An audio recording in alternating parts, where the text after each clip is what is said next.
Hello and welcome to Levant TV Headlines. The Islamic State group says a US citizen has carried out a suicide attack against Iraqi forces involved in an operation to retake the jihadist-held city of Tikrit. The Palestinian leadership will meet this week for crucial talks on the future of the Palestinian Authority, whose existence is under threat after Israel cut off a key source of its funds. Two more blasts rocked Cairo in the early morning, hours after 4 bombs left 2 dead on Monday. A Lebanese soldier has been killed in a shootout that erupted during a raid on a militant hideout in northern Lebanon. Yemen's President Abed Rabbo Mansour Hadi has offered the Saudi capital Riyadh as a possible venue for the resumption of UN-sponsored talks with Houthi rebels who have seized Yemen's capital Sana'a. Now let's take a look at the top headlines in today's newspapers in the Middle East.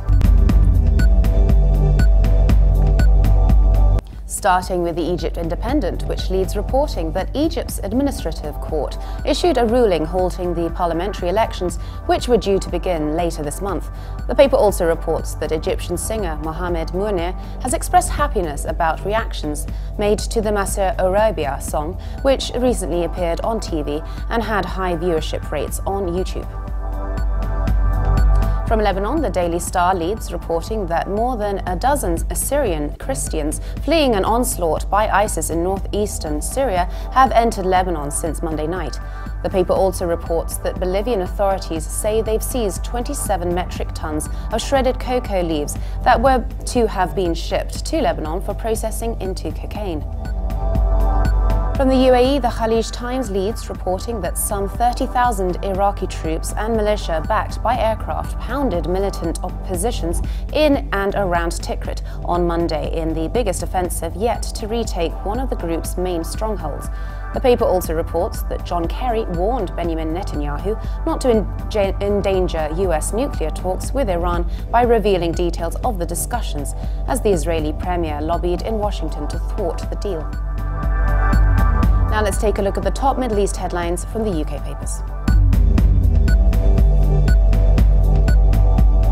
The Guardian leads its Middle East news, reporting that the White House has delivered a preemptive strike against Benjamin Netanyahu's anticipated attack on US negotiations with Iran, with Barack Obama revealing key details of an emerging deal that is designed to prevent Tehran developing nuclear weapons for a decade or more.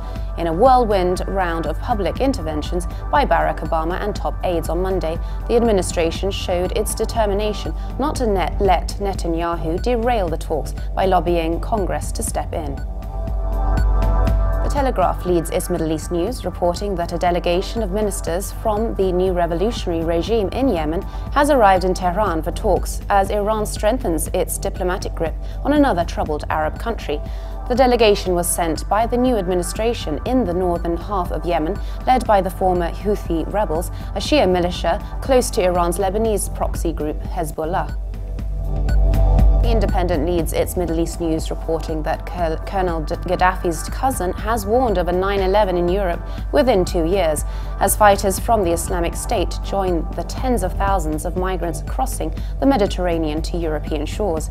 Ahmed Gaddafi al-Dam, one of the late dictator's most trusted security officers, predicted at least 500,000 migrants would set sail from Libya to Europe this year as ISIS gained a stronger foothold in the country.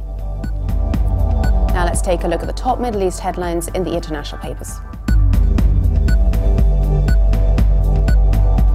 From Germany, the Deutsche Welle reports that half a year has passed since the end of the war in the Gaza Strip, and with reconstruction moving slowly and borders mostly closed, hopelessness is spreading among those living in the ruins.